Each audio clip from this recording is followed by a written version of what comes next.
गुरुदेव दत्त. मंडळी, दिवाळीचं मंगल पर्व.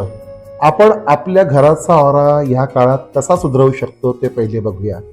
आपल्या प्रवेशद्वाराच्या बाहेरच्या बाजूने दोन्हीकडे शुद्ध तेलाचे आपण दिवे लावावेत. त्याच्यामध्ये 2 लवंगा टाकाव्यात दोन्ही बाजूला.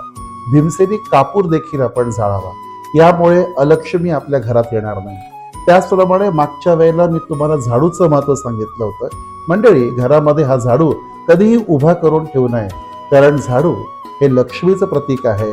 ते नेहमी आडवं ठेवावं आणि झाडू कधीही कोणाच्याही दृष्टीच पडणार नाही याची देखील आपण काळजी घ्यावी.